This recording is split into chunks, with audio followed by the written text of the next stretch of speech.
Gloria a Dios. Aleluya. Gloria a Dios. Bendito sea el nombre del Señor. Bendito sea el nombre del Señor. Aleluya. Sea honrado el Señor. Gracias, Señor, gracias. Gloria a Dios. Gloria a Dios.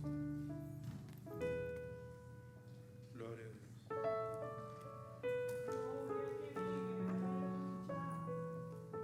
Qué maravilloso Dios adoramos.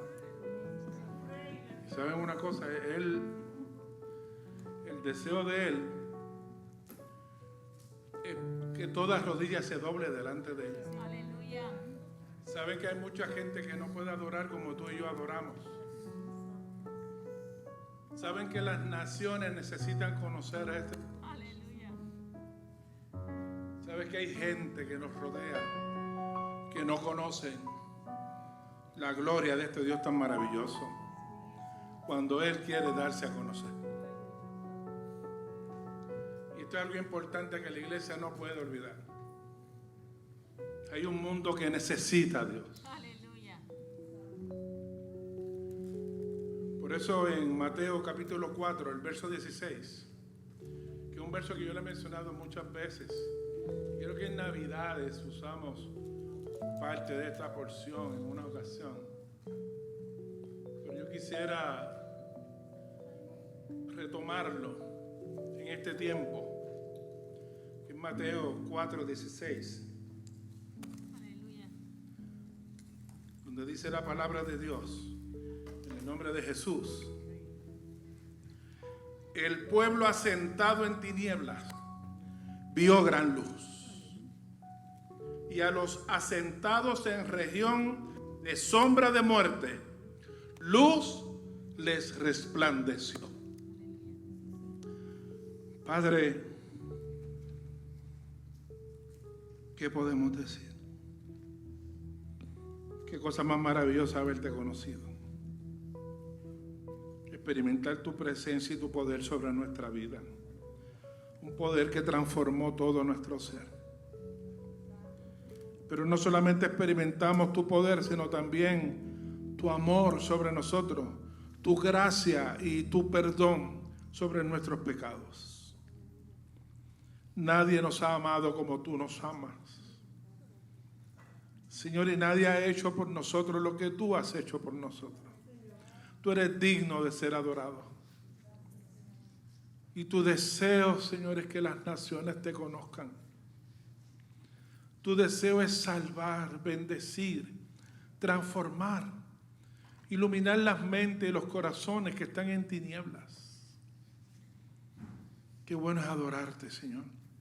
Qué bueno sentir que tú eres real, que adoramos a un Dios vivo y de poder. Pero tú anhelas tanto, Señor, que hombres, mujeres, jóvenes y niños te adoren. Que como iglesia no olvidemos eso. En el nombre de Jesús. Amén y amén, Señor. La semana pasada, especialmente el jueves, comenzamos a fomentar el evangelismo con el tema del testimonio personal. Eso fue la clase del jueves. Y ahí hablamos sobre cómo dar un buen testimonio, porque hay personas que tienen tremendo testimonio hasta que abren la boca y lo dicen. Y hay gente que no aprovecha su historia para compartir las grandezas de Dios. Y hablábamos sobre las partes de un testimonio, cómo darlo, errores que muchos cometen al dar el testimonio y de todas esas cosas, porque queremos fomentar que los miembros de nuestra iglesia compartan su fe. Y a tono con esto, este próximo jueves también vamos a estar tratando con el tema diferentes formas de evangelizar. Usted puede utilizar para compartir el evangelio diferentes maneras. La idea es que cada miembro de esta iglesia no olvide ni deje que se seque su pasión por las almas. Nuestra razón de ser de por qué todavía la iglesia está sobre la faz de la tierra. Y debemos hacer eso por diversas razones. Primero, porque es un mandato el ser testigos. Y muchos creyentes están siendo desobedientes en ello. Segundo, para glorificar a Dios, que Dios sea glorificado. Que toda rodilla le adore. De eso nos habla Apocalipsis. Que allá en el cielo va a haber gente de todas las etnias, naciones, pueblos, lenguas, etcétera, adorando al Señor. Número 3, por los estragos en aumento del pecado sobre sociedades y personas. Puerto Rico no está bien, ni tampoco el mundo.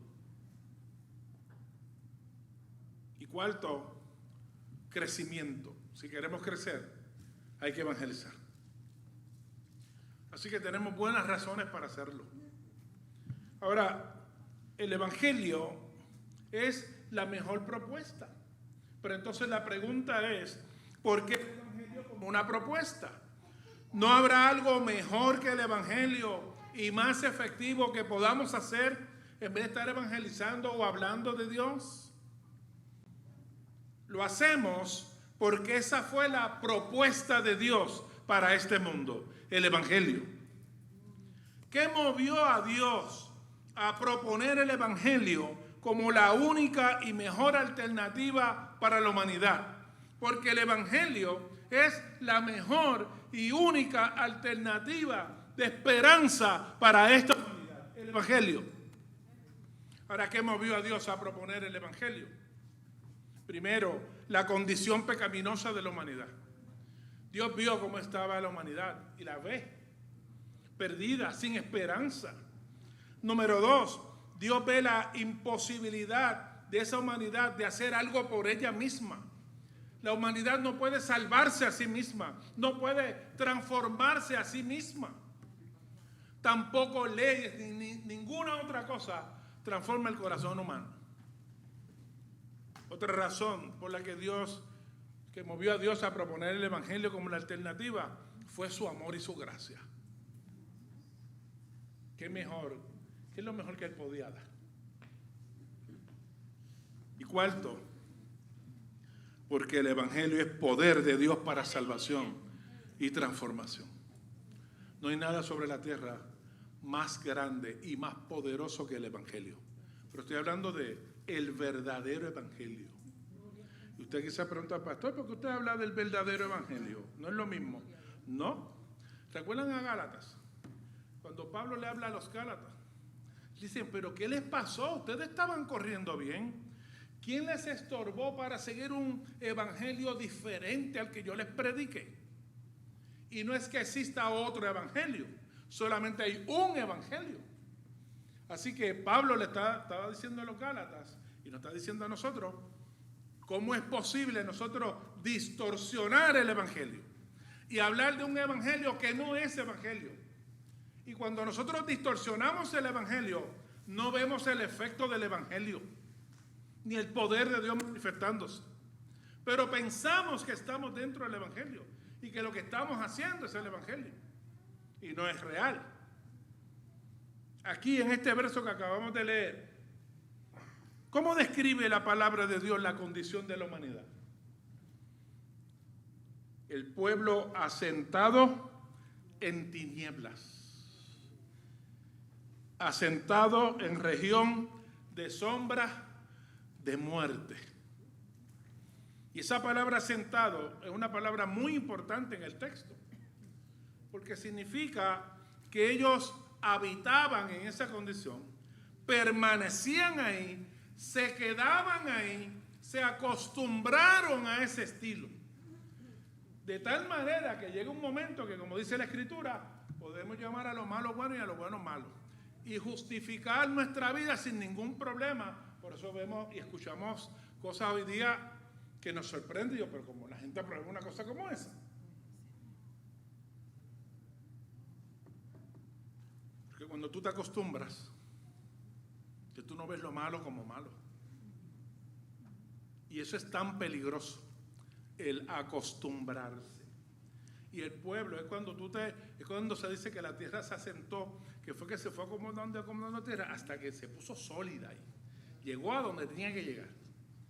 Y ahí sentó sus bases. Así está la humanidad.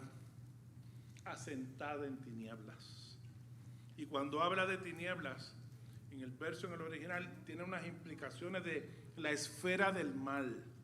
La esfera dominada por el mal, la pecaminosidad y la ignorancia de Dios y sus caminos, entendida como una ausencia de luz. Y el mundo se ha acostumbrado tanto a eso que Juan nos recuerda, después de Juan 3:16, más abajo en el versículo 19, que esta es la condenación, que la luz ha venido al mundo y los hombres que amaron más las tinieblas que la luz, porque sus obras eran ¿qué? Malas, y estaban acostumbradas a ellas. Y llegaron un momento que aunque vino la luz, amaron más las tinieblas. ¿Por qué? Estaban asentados ahí, acostumbrados. Por eso tú les hablas de salvación, de perdón, pero perdonarme de qué, salvarme de qué. Yo estoy bien, yo no estoy mal. Están asentados, no lo ven, no pueden. Esto es un asunto espiritual. Y no solamente eso, sino que están en sombra de muerte, en una situación peligrosa, sin orientación ni esperanza. Lo que les espera es la muerte eterna, separación de Dios por toda la eternidad. Pero dice el texto que en medio de esa condición, Jesús se hizo presente. Luz les resplandeció. Dios vio eso. No había esperanza. Por eso cuando veamos un pueblo, una nación que parece difícil, no olvidemos que no importa cuántas tinieblas haya, la luz cuando llega comienza a impactar de una manera extraordinaria. Y llegó la luz, y aunque amaron más las tinieblas, la luz alumbró, y alumbró fuerte. Aleluya. Alumbró fuerte. Esa luz impactó al mundo. Tan es así que la historia se divide en antes y después de Cristo. Y esa es la condición de todo aquel que no ha creído en el Evangelio. No importa cuán buena nosotros pensemos que sea esa persona. Si no ha creído en el Evangelio, está en esa condición. Y allí Cristo se hizo presente. Y esta es la pregunta. ¿Qué comenzó Jesús a hacer en medio de ellos? Ok, se hizo la luz, ¿y qué pasó? El verso 17, el próximo verso, nosotros leímos el 16, nos dice que, el verso 17, desde entonces, desde que Él aparece, ¿qué comenzó Jesús a hacer? A predicar. ¿Predicar qué? El reino, el Evangelio. Predicar. Dice, no, pero Él hizo milagros, prodigios. Eso es parte del Evangelio. Esas son las señales del Evangelio. Cuando el Evangelio se está viviendo como Dios quiere, hay señales y hay prodigios detrás que atestiguan de la veracidad del Evangelio. Cosas comienzan a ocurrir y milagros y prodigios. Eso es parte del Evangelio. Entonces allí la Biblia me está diciendo entonces que Él comenzó a compartir el Evangelio. Hablarles de arrepentimiento, les dice ahí, que significa un cambio de mentalidad, de opinión, de propósito, de conducta, a que ellos pudieran comenzar a vivir según el reino de los cielos y salieran de la oscuridad. Te dirá, ¿y qué tiene que ver eso conmigo? Ya yo soy creyente. Tiene que ver mucho. Porque el deseo de Dios es trasladar a estas personas al reino de los cielos si aceptan el Evangelio. Porque el Evangelio demanda un cambio de mentalidad respecto a todos los aspectos del pecado y de la justicia de Dios. Y cuando el Evangelio llega al corazón, a la vida de una persona, necesariamente tiene que producir un cambio en la vida, en la ética de quienes han experimentado lo que se conoce como el nuevo nacimiento. Tiene que haber un cambio en esa vida. Y el arrepentimiento auténtico produce frutos conformes al Evangelio. Cuando alguien se arrepiente de verdad y cree en el Evangelio de verdad, su vida cambia. ¿Hay alguien que le ha pasado eso? Espero. Entonces la propuesta de Dios es transformar totalmente al ser humano a través del Evangelio. Y esto implica cambio en su corazón y en su vida, algo que debe ser, algo que el ser humano no puede hacer por sí mismo. Yo no puedo transformar mi propio corazón. Entonces, si tú y yo queremos ver cambios sociales y culturales significativos, las personas deben ser transformadas y solo el Evangelio lo puede hacer. Mire, déjame hacer una pausa aquí. Ustedes saben que están todo lo de las leyes de género y todas estas cosas. Y se han hecho muchos esfuerzos para combatirlas. Y esos esfuerzos son necesarios y son buenos. Y yo los aplaudo. Pero déjeme decirle una cosa. Si nosotros miramos la historia, la iglesia por décadas, se ha dedicado a apagar fuegos y no a prevenirlos. La iglesia, cuando salen proyectos y salen revoluciones, ahí sale todo el mundo, ahí todo el mundo es espiritual, ahí la iglesia se une, hacemos un revolú, no se aprueba, vencimos y volvemos cada cual a su status quo. Estas personas a las que supuestamente vencimos no van a su status quo, siguen produciendo y siguen buscando y siguen buscando alianza y siguen preparándose. Y otro día vienen con otra cosa. Y si se han dado cuenta por décadas, cada vez a la iglesia se le ha hecho más difícil refutar estas cosas. ¿Saben por qué? Porque hemos querido refutarlas con las mismas herramientas que ellos usan y no con el poder de Dios. Nosotros tenemos algo que no tienen, que es la presencia de Dios, el poder del Espíritu Santo en medio de la iglesia. Alabado sea el Señor. Y la iglesia no está usando ese poder. Usamos el mollero. Y no es así. No es pelear bien, inteligentemente. Jesús puede hacer un montón de cosas. ¿Qué hizo? Predicar el Evangelio. Hablarle a las personas, presentarle al reino de Dios. Salvarlos, transformarlos. ¿Saben por qué? Porque no importa todas las leyes que podamos aprobar buenas o derribar muchas otras, las cosas no van a cambiar hasta que el ser humano no cambie. Porque hoy se muere uno, mañana se levanta otro. Hoy se vence una cosa y por allá sale otra. Y esto va a ser así siempre. Y cada vez más fuerte y es más duro. ¿Saben por qué? Porque cada vez estas personas se preparan más y la iglesia se debilita más. Mire qué contraste. Y se nos olvidó que nuestras herramientas no son de este mundo. Tú vienes contra mí con espada y jabalina. Mas yo vengo contra ti que en el nombre de ¿quién? De Jehová, el Dios de los escuadrones de Israel. Los argumentos a veces son buenos.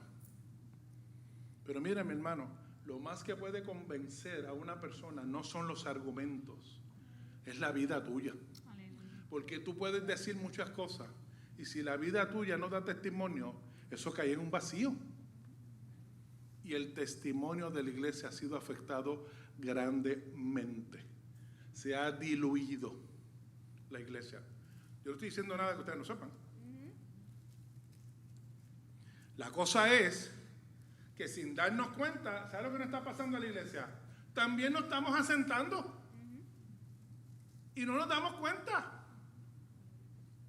Mire la gente abandonando la comunidad de fe. Y cuando tú les preguntas por qué, te sorprende sus respuestas. Abandonan la fe, no llaman a los hermanos, no les interesa la iglesia y se encima si usted no los ha llamado. ¿Quién abandonó a quién? Entonces si los llama también es malo porque me estás acosando. Entonces tú dices, este es palo si boga y palo si no boga. ¿Tú me entiendes cómo es? Entonces llega un momento que uno dice, ven Jesús. ¿Entiendes? Ven Jesús. Encárgate tú. No lo entiendo.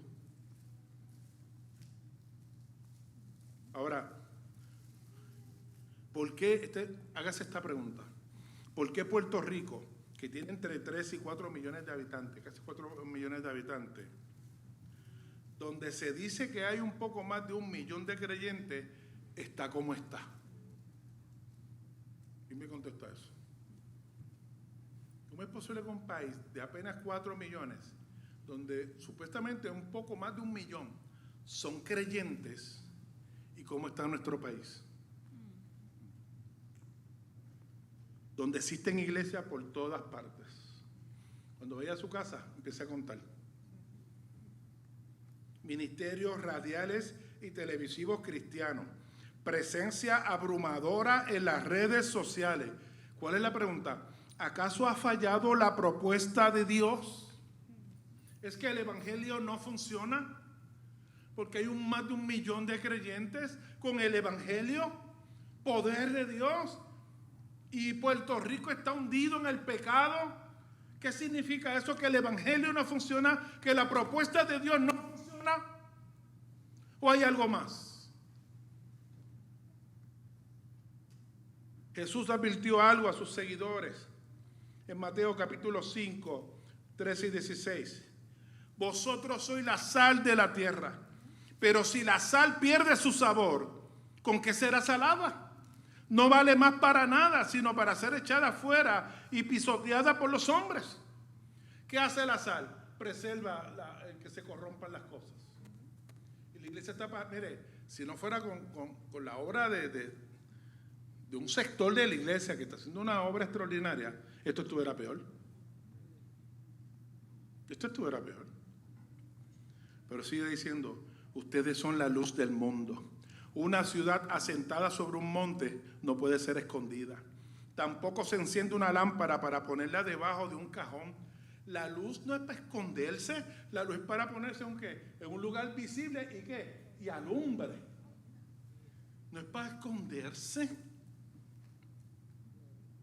Dice, así alumbre vuestra luz delante de los hombres, de modo que vean vuestras buenas obras y glorifiquen a vuestro Padre que está en los cielos. Que cuando los miren, digan, a la verdad que Dios cambia a la gente. A la verdad que ese Dios es tremendo. Yo quisiera ese Dios. Pero no que me cojan a mí, yo el creyente en el trabajo, que soy el que me jobo las remas del trabajo. O sea, para los nenes, pues tengan asignaciones. Que soy el que miento, que soy el que llega cuando me da la gana.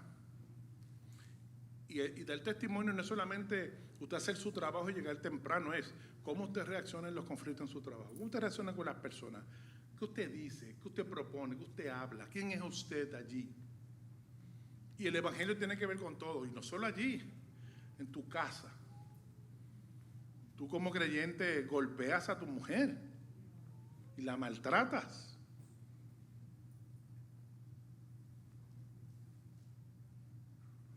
Y así sigue en cada área de la sociedad de la vida. El evangelio tiene que ver con todo. Y nosotros nos estamos asentando. Nos estamos diluyendo. Tenemos que preguntarnos, ¿será este el verdadero evangelio? El que predicó Cristo. ¿Qué podría causar que la sal pierda su sabor y que la luz no brille? En Primera de Juan, el apóstol Pablo, a mí me gusta mucho Primera de Juan porque él maneja ahí la importancia de la comunión con Dios. Y él trata ese tema de una manera bien profunda. Y una de las cosas, en términos generales, de todo lo que él dice, porque es una carta de 5 capítulos, pero ¿qué clase de carta? O sea, esa carta es para estar años ahí estudiándola. Y es una carta que, aunque es corta, traspasa hasta los tuétanos. Es muy confrontativa, pero también es una carta amorosa y dice unas verdades profundas. Y una de las cosas que plantea Juan en esa carta, especialmente en los primeros capítulos, es que va diciendo que una de las cosas que afecta la comunión con Dios, y no necesariamente mi posición como hijo, pero sí mi comunión con Dios, es el pecado, cuando fallamos. Pero al mismo tiempo que él dice eso, él declara que Dios ha hecho provisión para tratar con ese pecado. Cuando al arrepentirnos nosotros, Él nos perdona y nos limpia de toda maldad. Y dice más Juan, no solo eso, sino que Cristo también, si hemos fallado, actúa como nuestro abogado delante de Dios. Capítulo 2, verso 1. O sea, Juan dice, estas cosas pueden pasar. De hecho, él dice, yo les escribo para que no pequen. Pero si alguno ha pecado, abogado tenemos para con el Padre, a Jesucristo. Amado Señor. O sea, hay alternativas. Y él presenta el pecado como un problema, donde rompe nuestra comunión con Dios. Y esto es serio, porque cuando un creyente rompe su comunión con Dios, comienza a desconectarse de la comunidad de fe y de las cosas de Dios. Comienza a tener otras prioridades. Y esa es la evidencia de la vida de la persona. Me puede decir que está bien, me puede decir que ora, me puede decir que lee la Biblia, me puede decir que de cuando en vez le habló a alguien. Sí, pero por sus frutos los conoceréis. Sí, pero hay otros frutos que uno ve. Entonces, la segunda cosa que impide, la primera es el pecado, y es aquí donde quiero rapidito tocar, la comunión con Dios, y que nos puede llevar a sentarnos en las tinieblas o acostumbrarnos a una vida dividida, es el mundo. Y tú te lo has oído 1000 veces, pero ¿usted sabe qué? Nosotros conocemos esta historia. Esta historia es tan vieja como de Edén. ¿Y saben qué? Todavía sigue funcionando. Sabemos eso, sabemos su origen, sabemos quién está detrás, sabemos cómo opera y sigue funcionando. ¿Ah? ¿Qué le parece eso, Cholito? Eso es triste. En Primera de Juan capítulo 2, versos 17 en adelante.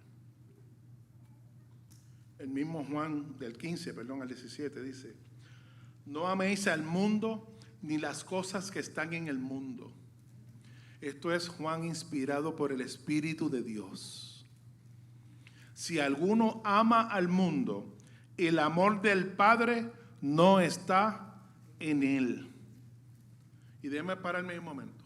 Esto hay que mirarlo dentro del contexto del Nuevo Testamento, para no sacarlo de proporción. Recuerden que Juan 3:16 dice que, porque de tal manera que amó Dios a quién, al mundo, a la humanidad y este mundo, esta tierra. Y su deseo es que transformar y bendecir todo esto, el ser humano.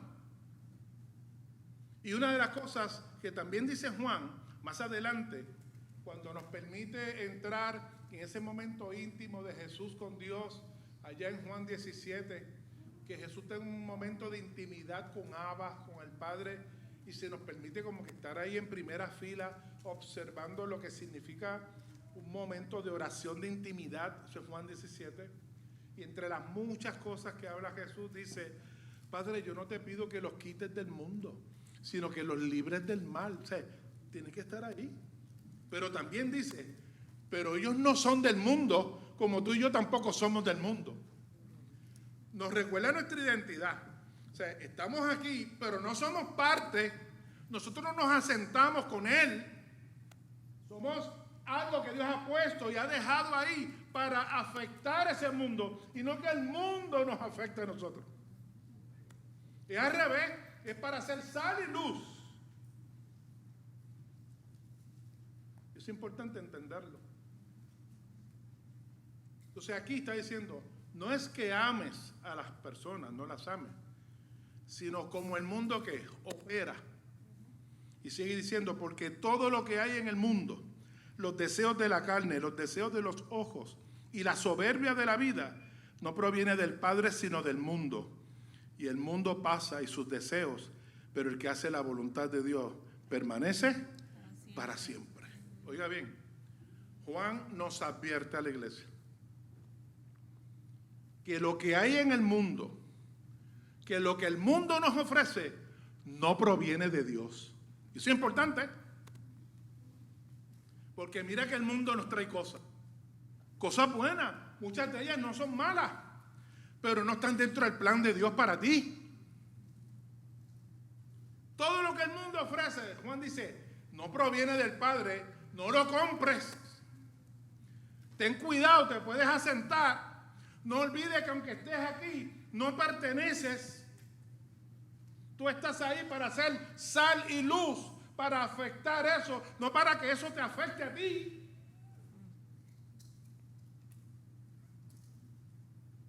Y también nos advierte que nosotros podemos llegar a amar a este mundo, aunque eso implique separarnos de Dios. Un creyente puede llegar, sin darse cuenta, a amar este mundo. ¿Quieren un caso bíblico? Demas, ¿se acuerdan? Que Pablo en una de las cartas lo está escribiendo, dice, y Demas, que me abandonó amando más a este mundo que el Señor.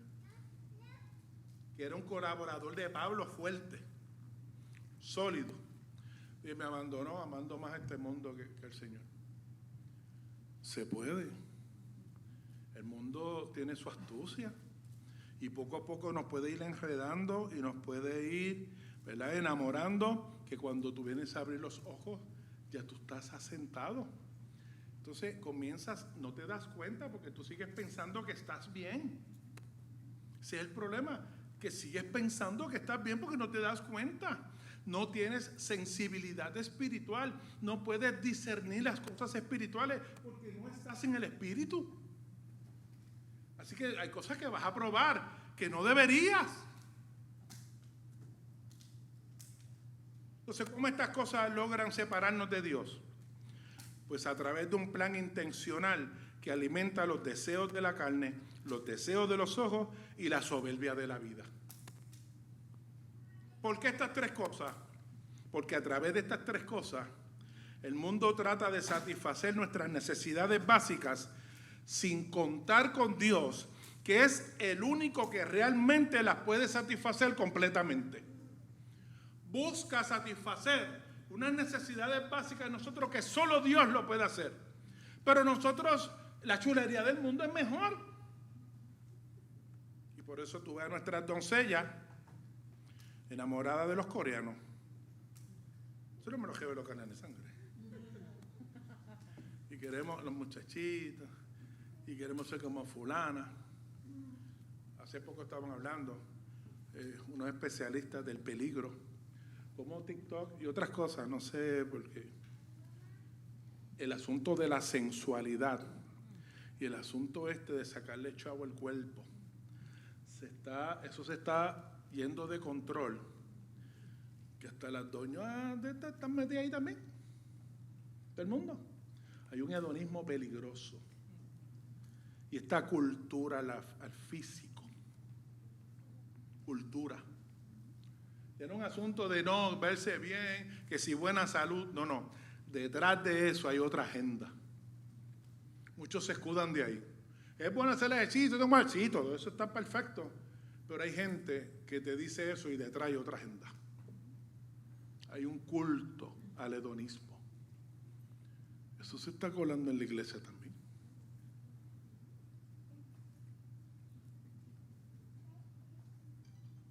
Mire, mi hermano. Son los mensajes que a veces, no me gusta el mensaje. Pero es que uno tiene que ser atalaya. Tiene que haber profeta en algún momento que nos llame la atención, que por lo menos nos haga pensar. Porque si yo no le hablara estas cosas, solamente le digo, Dios te ama y vamos a seguir para adelante. ¿Qué es lo que tú quieres? Ven acá, yo mío, vente con papi. ¿Entiendes? Yo no te amo. Por eso los padres, cuando amamos a nuestros hijos, les compramos cosas, los complacemos, pero cuando se portan mal, hay que disciplinarlos. No nos agrada, no quisiéramos, pero hay que hacerlo. Y ellos no saben que es parte del amor nuestro por ellos. Cuidado. Y esa es una de las maneras en que Dios a veces nos disciplina por amor a nosotros. Porque si no lo hiciera, dice, nos estaría tratando como bastardo. Como dijo que no le importa. Pero como nosotros le importamos a Dios, Él llama nuestra atención. La iglesia de hoy tiene que levantarse, hermano. Hay un peligro, está perdiendo su sal. Y hay una declaración del mismo Juan en el capítulo 5, verso 4, donde él dice, todo lo que ha nacido de Dios vence al mundo. Y esta es la victoria que ha vencido al mundo, nuestra fe. Y hace la pregunta, ¿quién es el que vence al mundo sino el que cree que Jesús es el Hijo de Dios? Usted quiere vencer al mundo, métase con Dios. Tiene que estar en comunión con Dios. Aleluya. Tiene que despertar su vida espiritual. Tiene que tomar las cosas de Dios en serio. La reunión de los santos, la comunidad de la fe. Todo esto es importante. Vas a sentir el poder, vas a sentir discernimiento, vas a sentir el aviso del Espíritu. Cuidado ahí. Y lo que tú no puedes humanamente, Dios lo va a hacer por ti. Y Dios te va a cuidar. Y Dios te va a proteger. Y Dios va a hacer una cosa extraordinaria.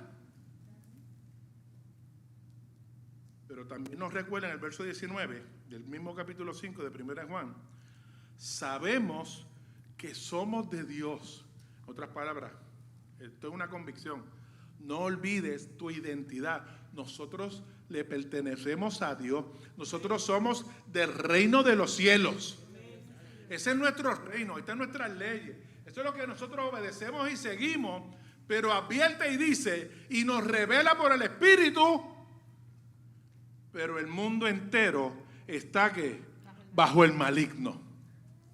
Dice, tú eres propiedad de Dios. Y esa es tu identidad. Pero no olvides que el mundo, al cual yo te he advertido que no ames, y que está, ¿verdad?, diseñado para atraparte, el que está detrás es el maligno. Así que no te creas que tú estás bien. Es que tú no sabes que estás en medio de una guerra espiritual. Lo que pasa es que la artimaña de Satanás aquí no es la misma como allá en Asia. Allá es maltrato, matando, persecución. Aquí nos da juguete, entretenimiento. ¿Qué es lo que tú quieres? Toma. Bendiciones y chulería. ¿Por qué? Porque nos van gustando las chulerías y nos vamos asentando en ellas. Pero cuando venimos a ver, estamos abandonando la casa y las cosas de Dios. Después nos preguntamos, ¿qué me pasa? Y no olvides que el enemigo opera el mundo intencionalmente. Dios tiene un plan con tu vida, pero también el enemigo. El enemigo te conoce.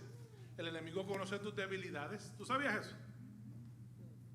Hay una cosa que el enemigo a mí sabe que no me puede venir con ese mambo. Pornografía y ese mambo. A mí no me vas a mover el piso con eso. Si me pone un churrasco, resbalo y caigo, pero con el otro no.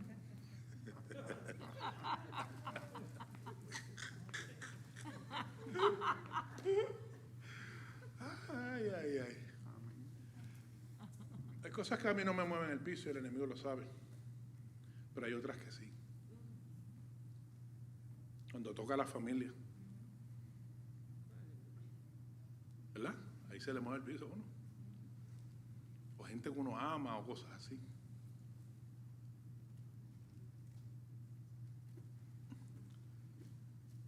Yo oro para que sus oídos estén bien abiertos. Y todos los que no ven. Miren esto como una voz profética en este tiempo. Como un llamado del cielo en este tiempo. La iglesia se está sentando en tinieblas. La iglesia se está diluyendo. Obsérvense los unos a los otros. No para criticar ni juzgar. Porque ustedes tienen autoridad por la palabra. No de juzgar, no de ir a juzgar a nadie. Pero sí exhortar a tu hermano y a tu hermana. Si tú ves que como que no va bien, acércate y díselo con amor. Oye, ten cuidado con esto. ¿No te escuchó? Déjalo quieto. Pero hubo profeta. Porque tú no vas a cambiar a nadie tampoco. Pero hay gente diluyéndose. Hay gente que tiene ahora otras prioridades. Y muchos creyentes, pudiendo vencer al mundo, han sido arrastrados por él, teniendo hoy otras prioridades, y poco a poco se van alejando de la comunidad de fe y de las cosas de Dios. ¿Qué es lo que busca satisfacer el mundo? Sin Dios. Y esto termino con eso. Hace poco yo compartí con Kevin Cooper y los hombres esto, sobre los tres necesidades básicas del ser humano: satisfacción, significado y seguridad. Satisfacción, significado y seguridad. La carne busca satisfacernos, pero de una manera diferente a como Dios lo hace. Entonces, busca darnos aquellas cosas que nos hacen sentir bien y nos mueven mucho las emociones. ¿Ve? Entonces, ahí hay muchas cosas: comprar, tener cosas, buscar diversión, qué sé yo, montones de cosas que el mundo ofrece para que tú busques eso. Pero cuando tú comienzas como que a sentirlo y dices, mira, funciona. Lo que pasa es que no te va a durar mucho. Y luego tienes que buscar otra cosa. Ese es como el que usa droga. Casi todo el mundo que usa droga empieza con marihuana. Y empieza con 1 o 2 cigarrillitos. Pasa que llega un momento que sigue fumando más, y llega un momento que ya una gran cantidad no le hace mucho. Y pasa a otra droga. Y luego de una sigue pasando a otra. Y cuando viene a ver, está enredado. Así es el diablo. No una cosa, y cuando no, seguimos brincando y de una cosa a otra, y cuando venimos a ver, nosotros no nos damos cuenta, pero estamos inmersos en un mundo que nos tiene cegados de las cosas de Dios. E insensibles. Mira, Dios puede hacer temblar el templo y no lo sienten. Dios puede hablar claro, diáfano, y no sienten que Dios habló. Y eso es triste. Es como Samuel. Se puede vivir en el templo, Dios estarte llamando y tú, ¿qué pasó? ¿Tú me estás llamando? Como Samuel, viviendo en el templo, escuchando la voz de Dios, pero no la sabía discernir.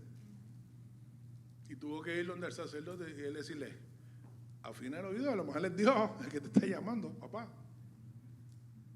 Y recibir instrucción. Yo puedo estar dentro de la casa y no escuchar a Dios. No he aprendido a discernir su voz. Significado. Ahí donde viene a través de los ojos, los deseos visuales. ¿Dónde tú tienes tu identidad?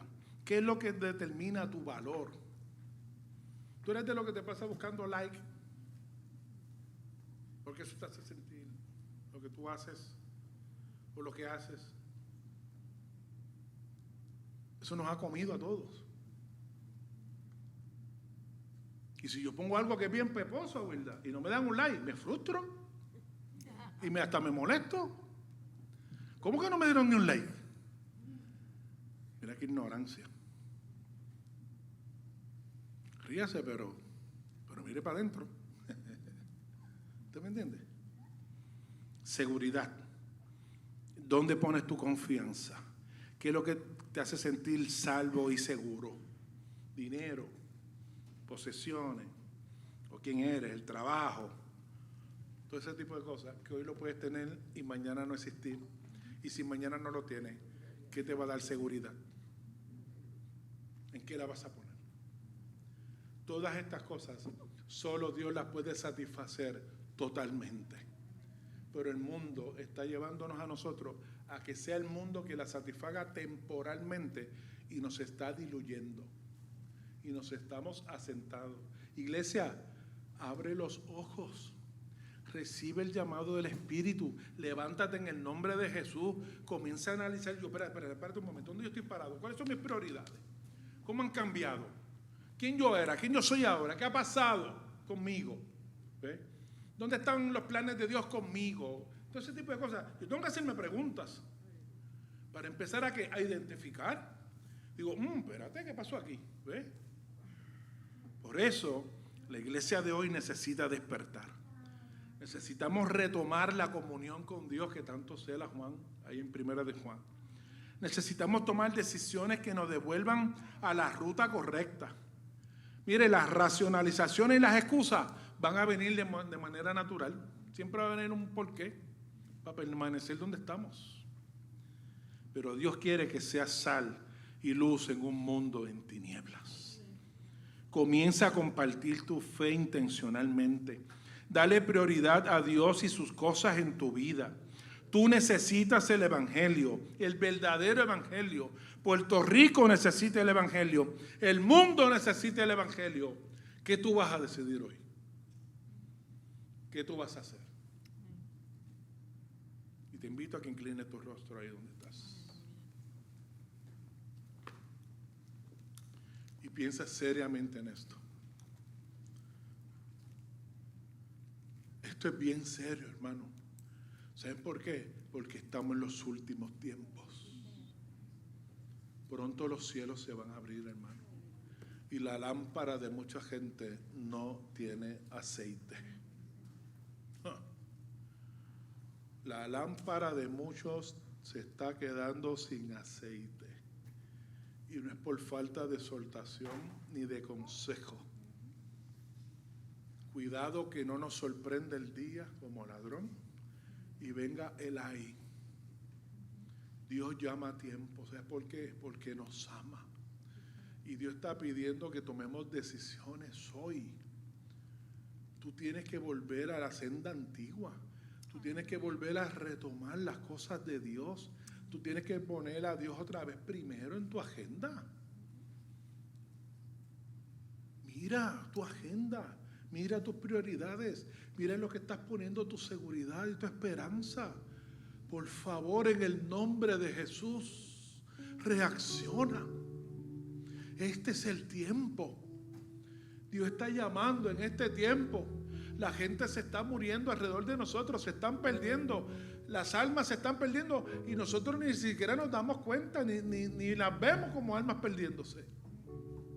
Y ya vienen unas cuantas actividades que vamos a hacer por ahí. Pero yo no quiero que usted dependa de una actividad. Es que tú lo hagas. Comienza, abre tu boca, comparte el evangelio. Comparte tu testimonio. Comienza con puentes naturales, gente que tú conoces. Comienza a invitar a la iglesia. Aquí hemos hecho cultos evangelísticos y nadie ha traído ni una visita. Trae gente a la iglesia, por lo menos que escuche el mensaje de Dios. Ellos tienen derecho a oírlo. Anímate, proponte ser un testigo de Dios en este tiempo. Sé luz. Tú no sabes las cosas extraordinarias que Dios puede hacer a través de la vida tuya. Yo te pido que en esta hora tú le pidas al Señor que Él te examine tu corazón. Y que todo aquello que te esté desenfocando, que quizás no te das cuenta, Él lo traiga a la luz. Pero que también te ayude a ti a tomar las decisiones. Y tú tomar decisiones radicales. Y tenemos que tomar decisiones radicales y pronto, hermano. Y si estás en una lucha, yo te invito, ¿por qué tú no vienes los miércoles a orar aquí? Oren por mí. Pero estamos abandonando la casa y las cosas de Dios. Y nadie se da cuenta que no está bien. Pero yo le pido al Señor que el Espíritu de Dios te revele dónde estás. Y hable a tu corazón. Y te muestre. Y toque tu corazón. Aleluya. Y tú retomes el gozo de Jehová. Y tú retomes otra vez la comunión con Dios. Y el sentir su presencia, su poder. Y este deseo de compartir la fe. De compartirla con aquel que no conoce a Cristo. Yo quiero ver eso en la vida tuya. Pero eso va a depender de tu reacción a lo que Dios te está diciendo. Así que